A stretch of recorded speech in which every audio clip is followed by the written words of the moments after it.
Welcome to session 9, where now you're going to learn how to drive targeted traffic, and we're getting towards the home stretch here. We've talked a lot about how to find your perfect customers and then start to create the content to get your customers to find you. Now we want to get them to your website so you can build your email list and you can start to go through the process of converting not just the browsers into fans, but now we are converting fans into customers. And creating content that drives traffic to your website, there's a couple of ways that we have done it, proven systems that work extremely well. And just creating a system that can drive traffic to your website consistently using social proof and fan-tested content. So one way is called the photo of the day. So remember, we have the photo album stack that lives on your Facebook page. You can do something almost identical called a photo of the day on your website. Also, you can take those photos that get the most likes, comments, and shares and use them as the thumbnails for your blog in something called the article stack. So what are we doing here?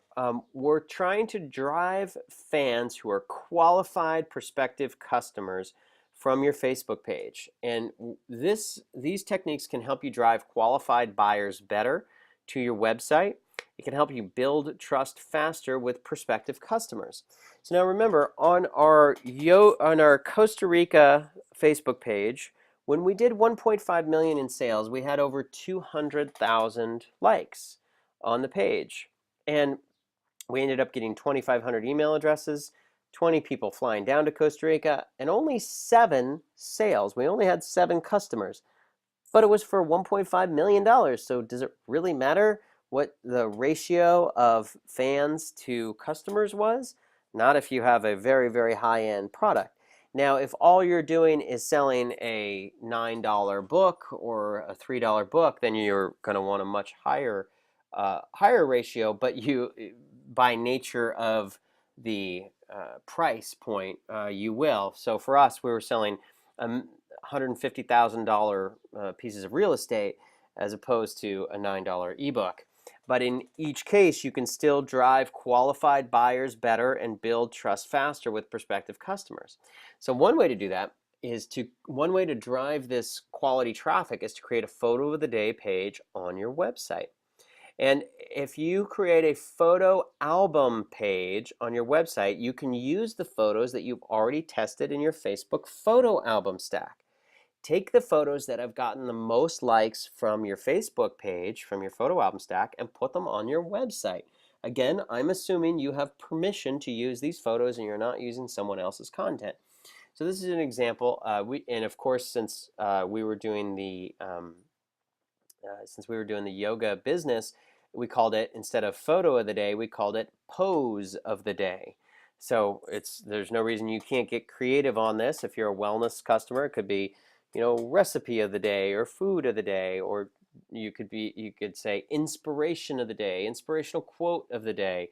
I have one of our clients who is a life coach, and her photo stack on her website is called Mind Food. And so she takes the photos on her Facebook page, her photo quotes that have gotten the most likes, comments, and shares, and posts them back on her website and gets a lot of traffic out of them. And it works extremely well. So one thing that is very important to do, and this is as technical as we will get in this entire program. I am not a programmer. I hire programmers to get all the Facebook like button codes, but it's important for you to understand how this works when you're getting a Facebook like button. Because what we're trying to do here, and I'm going to go back, what you can see here on the upper left, you can see on our pose of the day we got 9,366 likes. Why did we get so many likes? Because first of all, we took the best photos that were proven to go viral, and then we drove traffic consistently to this same page by posting the URL of this page onto our Facebook page. So we posted the URL of the website that you're looking at right here on our Facebook page, and that got a lot of clicks and drove a lot of traffic. And what you need to do that in order to make this work is that Facebook like button counter at the upper left. How do you get that? Well, you go to developers.facebook.com and you go to the likes button plugin. And when you go to the likes button plugin, it's going to have a URL to like. You simply copy and paste the URL and you push get code. That's going to produce a code. This code you would give to your developer. It's the one that's on the bottom, not the one that's on the top. It's the one that's on the bottom. You give it to your developer, and your developer will put it in your WordPress page or your website.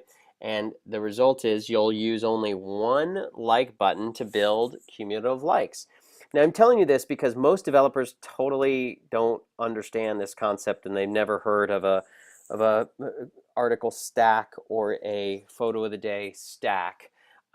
And the reason and the mistake that they will make is they'll post one like button for every piece of content. And the problem with that is that every content will start out with 0 likes. So what we're doing here is because we only have one like button at the top of our page, I can copy and paste the URL of the Facebook page. And when I do that, it's going to have an image that it grabs an image. And when it grabs an image, I can scroll through that image. So you make sure that URL is pasted, and then you can upload, you can make sure the Facebook page pulls in the thumbnails of the photos from your URL. If it doesn't pull in the right photo, you can upload a new photo.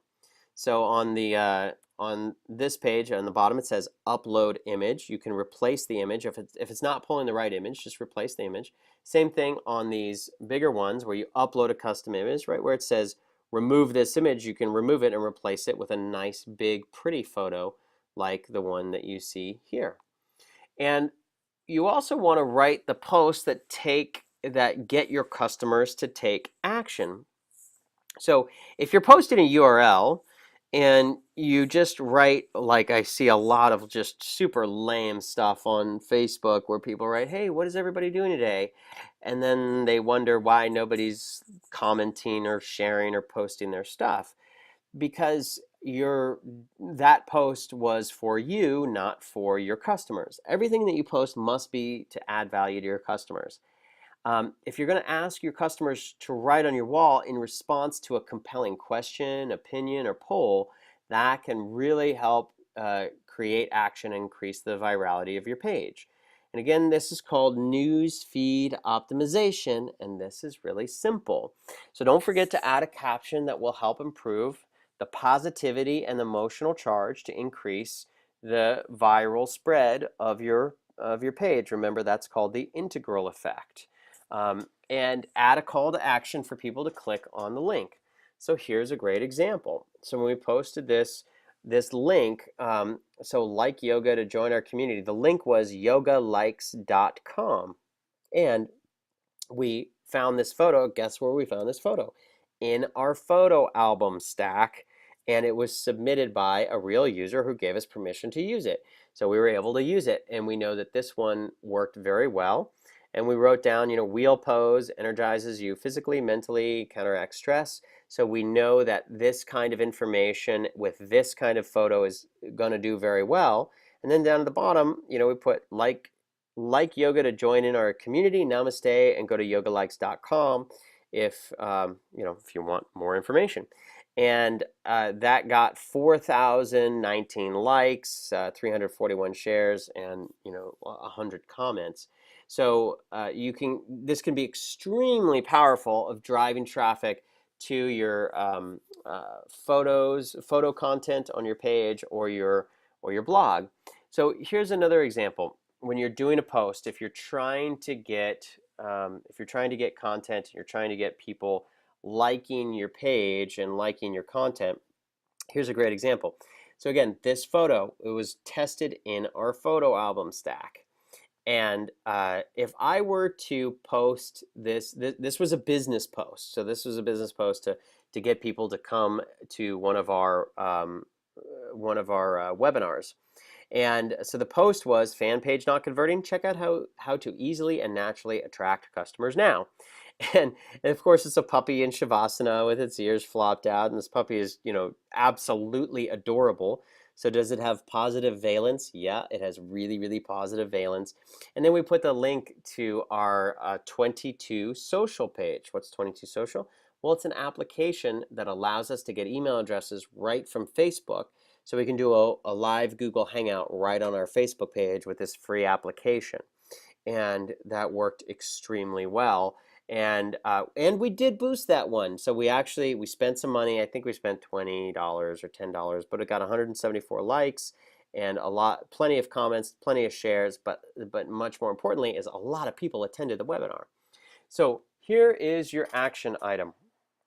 You can create a photo of the day page on your website. Now, if you're like me and you're not a programmer, you just want to find somebody who is a programmer to add photos to your website. If your programmer doesn't know how to do this, get a new programmer. I'm totally serious. You can go to odesk.com, you can go to guru.com, you can go to elance.com. There are lots and lots and lots of talented developers out there who need your business and would love to help you and help your page. So if your developer can't handle this, get a new developer. So the question is, where will your famous captions and quotes come from? So what I like to do, it's very, very easy to simply Google, inspirational captions and inspirational quotes. But what is more important is for you to figure out what kind of inspirational quotes your customers like. So I test every time I find a quote that I like, I test it out on my page, and I can very quickly find out that there are some authors and some famous people that work very well and others who don't. I know on my yoga page, when I do a famous caption from Rumi, the 13th century poet, it almost always goes really viral when we add it to a photo. And Steve Jobs quotes tend to do very well. Albert Einstein quotes tend to do very well. But then there's plenty of other quotes that just don't do well at all. So then the next is, what questions can you pose that will motivate your customers to take action? And click on the link to get to your website. So go ahead and answer those questions right now. And we'll see you in session 10, where you're going to learn how to turn fans into customers with content marketing.